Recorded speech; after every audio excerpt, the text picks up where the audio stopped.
Cuarentena no es sino porque la gasolina se acabó.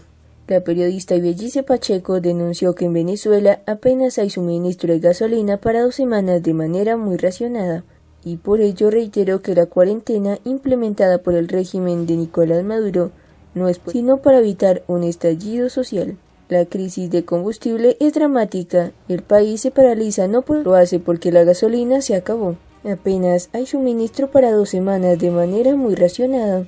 Nadie le quiere vender a Venezuela, ni siquiera a Rusia, aseguró Pacheco a través de su cuenta en Twitter. La comunicadora agregó que los trabajadores de petróleos de Venezuela, para que no denuncien la situación, que es más severa en los estados fronterizos Zulia y Táchira. Los trabajadores de PDVSA, para que nadie diga, en este sentido aseguró que el régimen venezolano pretende mantener a los ciudadanos encerrados en sus casas y tumba las señales de los canales nacionales porque todavía desconfían.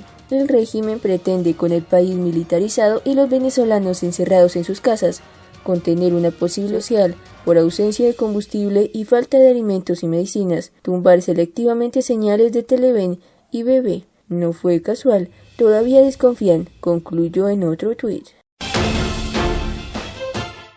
Rafael Ramírez le da con todo a Maduro y lo critica por el manejo de la crisis. El exministro de Petróleo Rafael Ramírez criticó el manejo del régimen de Nicolás Maduro sobre la crisis generada en Venezuela. Por el avance, ha llegado a un país devastado. Maduro está en su escenario ideal, el escenario del caos.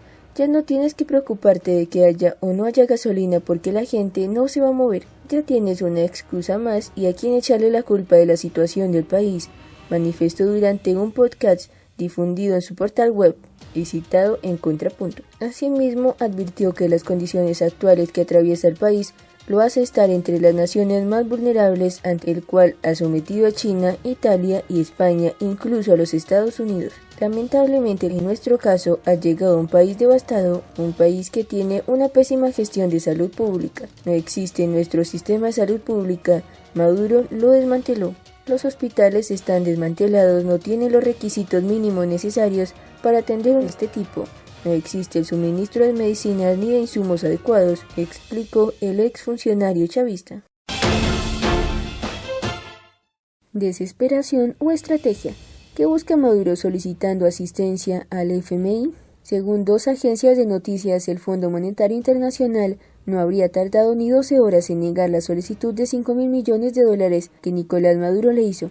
Una versión proveniente del propio chavismo indica que Maduro ya sabía cuál sería la respuesta, pero su intención era política: presentarse ante los venezolanos y el mundo como una víctima a la que el imperialismo no le da tregua, dar otra vez la bandera del enemigo externo en medio de la crisis mundial provocada. Según varios economistas venezolanos, la realidad es que Maduro se ha quedado sin fichas ante la caída de los precios del petróleo. Nicolás Maduro ha sido experto en transformar cada crisis en una oportunidad para consolidar su poder. Lo hizo con la espectacular caída de los precios del petróleo entre 2015 y 2017. Luego, cuando Venezuela se convirtió en el único caso de un importante exportador de petróleo en caer en hiperinflación en 2018, y de manera todavía más dramática hace exactamente un año, cuando en marzo de 2019 Venezuela fue el primer país del mundo moderno, fuera de Cuba y Corea del Norte en los años 90, que solo tuvo servicio eléctrico 7 días en todo un mes. Ningún otro gobernante latinoamericano en ninguna otra época ha sobrevivido en el poder a una sesión de catástrofes similares. Contra todo vaticinio razonable, Maduro lo consiguió.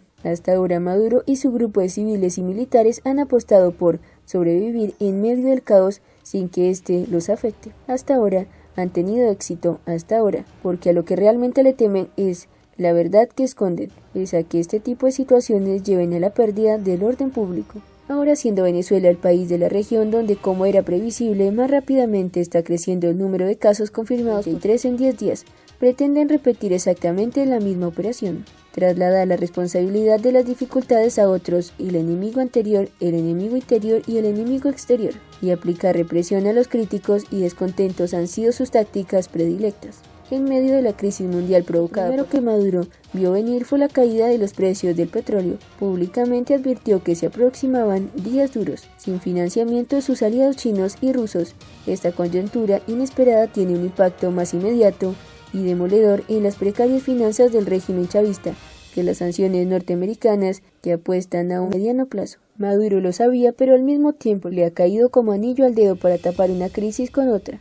Otra vieja táctica ante la agudización de la escasez de gasolina, porque también hay que importarla para luego regalarla, le ha dado la excusa para paralizar el país al imponer en la práctica un estado de sitio. No se le puede criticar por algo que están haciendo otros países, pero en el caso concreto de Venezuela es sencillamente imposible mantener confinada a la mayoría de la población en sus hogares por varios días. Hay que comer, no hay ingresos ni ahorros suficientes, escasea el agua potable y todo se resuelve en la calle. El Estado chavista no tiene cómo atender esas necesidades vitales, no disponen de subsidios, incentivos fiscales o petros. De paso, según datos aportados por el mismo ministro de Salud de Maduro, en el país no hay siquiera 100 camas para cuidados intensivos. Si con los mejores sistemas de salud público del mundo la situación de Italia y España es terrible, ante el sector público venezolano hace rato colapsó. Más allá de los artificios de la comunicación política está la cruda realidad. Maduro ha ganado unos días más, solo eso. Ha puesto nuevamente a los militares en la primera línea al cerrar las principales ciudades del país. Sin recursos, es lo único que puede hacer, pero ¿por cuánto tiempo? Más allá de intentar impedir problemas de orden público, algo a lo que le tienen pánico, los uniformados no tienen capacidad para resolver ningún problema concreto importante, ni los suministros de agua potable y electricidad, ni poner en servicio más camas en los hospitales, ni la falta de gasolina. En este cuadro, donde el canciller de Maduro, Jorge Arreaza, difunde por su cuenta de Twitter una solicitud formal al Fondo Monetario Internacional de financiamiento de $5.000 millones con el pretexto de atender la crisis de desesperación o estrategia, no es casualidad que esa solicitud de asistencia financiera se haga al mismo día que Irán. Si la tormenta económica de las grandes economías del mundo no podía ser menos para países mucho más vulnerables, esto lo sabe Maduro. Pero como siempre tiene un doble juego, también calcula la previsible reacción del FMI, donde Estados Unidos tiene una influencia decisiva. Esta también es una oportunidad de poner en práctica la estrategia de los maestros cubanos de presentarse como víctimas a las que el imperialismo no les da tregua ni a la izquierda mundial lo va a acompañar. Su objetivo es ir socavando las sanciones, solo que no son estas las que más están perjudicando las finanzas venezolanas, sino la tremenda crisis en la que ha caído el mundo y para la cual, tal como ocurrió en 2014, el régimen chavista no tuvo la previsión de preparar el país. Hasta ahora Maduro y su grupo de civiles y militares han apostado por sobrevivir en medio del caos sin que éste los afecte. Hasta ahora han tenido éxito, porque a lo que realmente le temen es la verdad que esconden, es a que este tipo de situaciones lleven a la pérdida del orden público. Por lo tanto, si Maduro necesita con desesperación recursos para seguir importando gasolina y cajas de clave, pero eso no le impide seguir confiando en su estrategia de intentar convertir cada crisis en su oportunidad. La consigna es resistir sin importar el costo que los demás tengan que pagar.